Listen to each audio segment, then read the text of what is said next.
Né? Nós vamos até entrar um pouquinho no contexto de batalha espiritual aí, mas antes da gente entrar nele, vamos falar um pouquinho dessas duas mulheres aí, né, maravilhosas que nós temos esse exemplo. Ana, gente, primeiramente, né, Ana, mãe de Samuel, acredito que vocês devem conhecer, para quem não conhece, o profeta Samuel, né, e Ana, nós sabemos aí da dificuldade que ela teve para engravidar, né? Vou só dar um resumo aqui, tá lá em 1 Samuel, a partir do primeiro, né, capítulo mesmo, capítulo 1 e 2. Depois vocês dão uma lida lá, uma aprofundada, que Deus vai falar demais com você, tenho certeza. Mas vamos lá. Ela teve dificuldade de engravidar, ela já tinha o seu marido ali, né, o Eucana. Então, assim, eu embora pra falar o nome, Eucana. Então, ela já teve isso, ela já tinha o seu marido ali. E ele tinha uma outra mulher, que era Penina. Penina, gente, já tinha filhos. E Ana não podia engravidar, né, até então. Então, Penina ficava ali apurrinhando Ana, gente. Esfregando a cara dela. Vou parafrasear aqui, viu, gente? Por isso vocês têm que ler o texto lá. Vou fazer um resumão.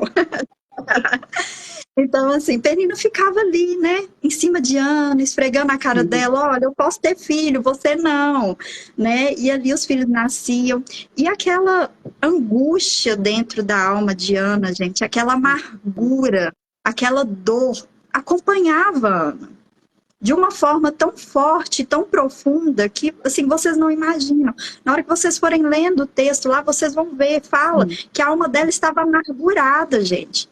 Imagina a dor dessa mulher de não poder gerar filhos naquela época. Isso era assim horrível para uma mulher, era vergonhoso, né? Sim. E Ana foi até o templo, ela orou, gente, de tal forma, assim, acredito que a agonia da alma dela, né, estava tão forte, mas tão forte, que o profeta viu e achou que ela estava embriagada. Imagina que louco, você orando, bate uma pessoa no seu ombro, opa, aqui não é lugar de beber não, minha filha. Exatamente. Só que não, ela vai lá e levanta e fala, não, meu Senhor, eu estou orando, estou buscando ao Senhor, né? E ali o próprio profeta viu ali aquela agonia daquela mulher e tudo, e Ana clamando por aquele filho, e foi muito interessante, porque, né, resumindo, né, logo depois ali o Senhor concede a Ana, sim, filhos, mas ela entrega o primeiro filho dela, né, que é Samuel, o profeta Samuel, a Deus, e ali ela faz um voto com Deus, né, olha, se o Senhor me der filhos, eu vou entregá-lo ao Senhor. Imagina, gente, você mulher, se coloca no lugar de Ana, vamos lá comigo. Imagina você mulher, você não pode ter filhos. E vai lá, Deus ouve a sua oração e você consegue engravidar. E esse primeiro filho, imagina aquele amor por aquela criança na hora de amamentar e você olhando nos olhos daquela criança. Exatamente. Aquele sentimento que só a mãe sabe como que é. Então você começa ali a pegar aquele amor e quando desmama, que é o que fala a Bíblia, assim que ele desmama, ela entrega. Ela vai e leva ele ao templo, entrega lá para o profeta. Gente, imagina a dor dessa mulher de ter que renunciar ao propósito dela. Renunciar àquilo que ela orou durante tantos anos, gente. Ela renunciou pelo Senhor. Mas é interessante, ela renunciou, mas ela já sabia o propósito dela. Pessoas que renunciam e se entregam, gente, elas sabem o propósito. Verdade. É muito interessante isso, é muito tremendo. Então, se ela renunciou, ela abriu mão, gente, das suas emoções, dos seus sentimentos, ela abriu mão da sua dor, ela abriu mão do amor pelo filho. Exatamente. Para cumprir um propósito. Então, olha que mulher, gente, como que ela agiu pela razão. Exatamente. Peraí, ela conseguiu entender que aquele filho não era dela, mas ele era do Senhor. Verdade. Então, olha que exemplo que nós temos. Em contrapartida, nós temos Sara, mulher de Abraão. Saraí, Sara. Exatamente. Claro que é uma bênção também, ela teve um grande marco aí na história, a história dela é linda, mas era outra mulher que ficou anos sem engravidar, que não podia dar filhos, ter filhos.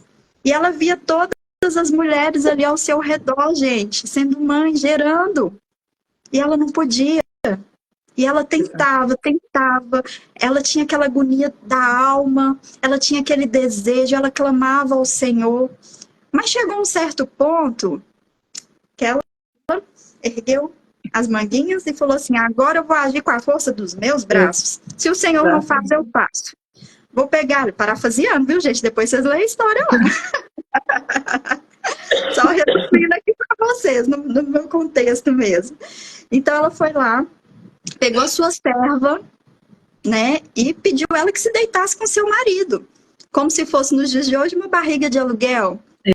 Exatamente. E essa serva engravidou sim, mas ela se arrependeu, porque ela viu tanto de problema que ela trouxe ali, para dentro da casa dela, pro meio onde ela vive.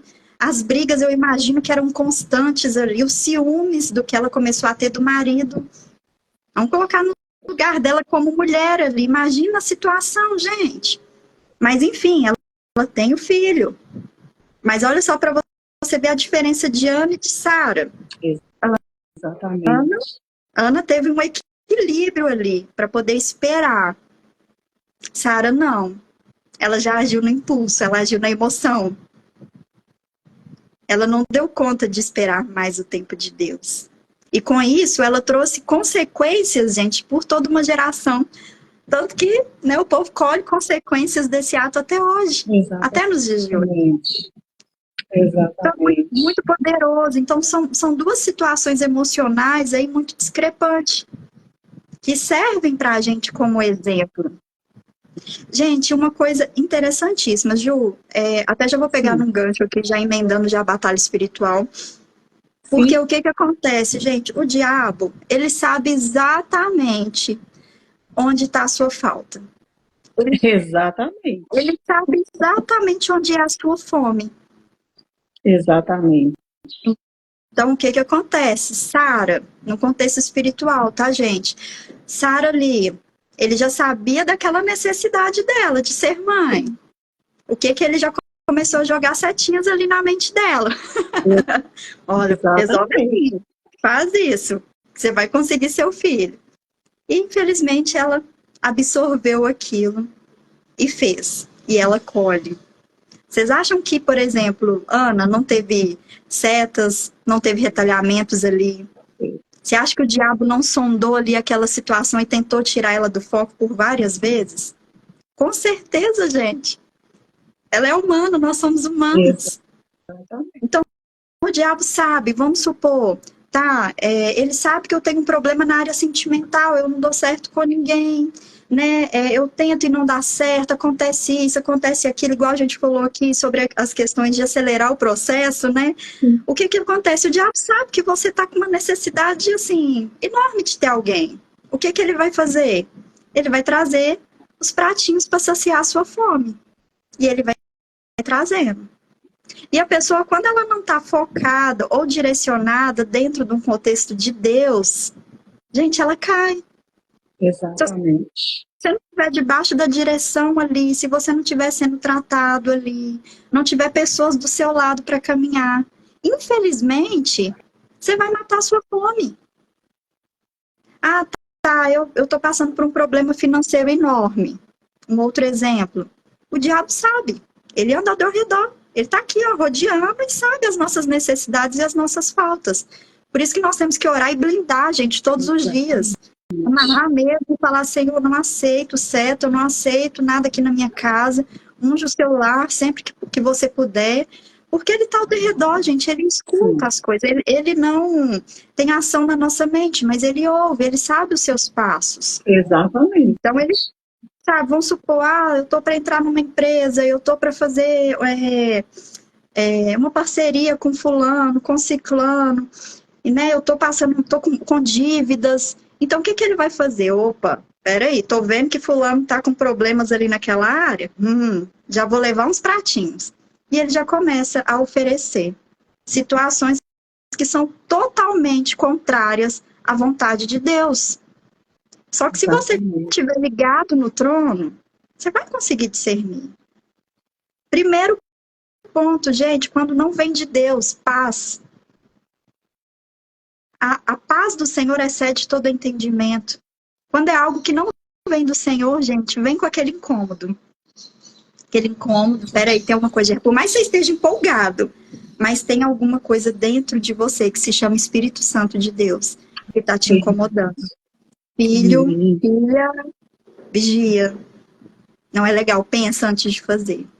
E você começa a travar aquela guerra espiritual mesmo. Peraí, mas eu quero. Mas algo dentro de mim não quer. O que está acontecendo? E você tem que ter discernimento para você colocar em prática aquilo que Deus está mandando você fazer. Assim como Ana, a renúncia. Gente, não existe evangelho sem renúncia. Quando a gente fala a palavra assim, evangelho, o que é que vem na sua mente? Primeiro, amor, compaixão, perdão. E sempre vai ter uma palavrinha solta que vai falar, alguém vai falar, renúncia. Exatamente. Não é fácil você negar a sua carne para você fazer a vontade de Deus, gente. É difícil demais, mas a gente consegue. Basta querer, né? Ju, falei muito, vai lá.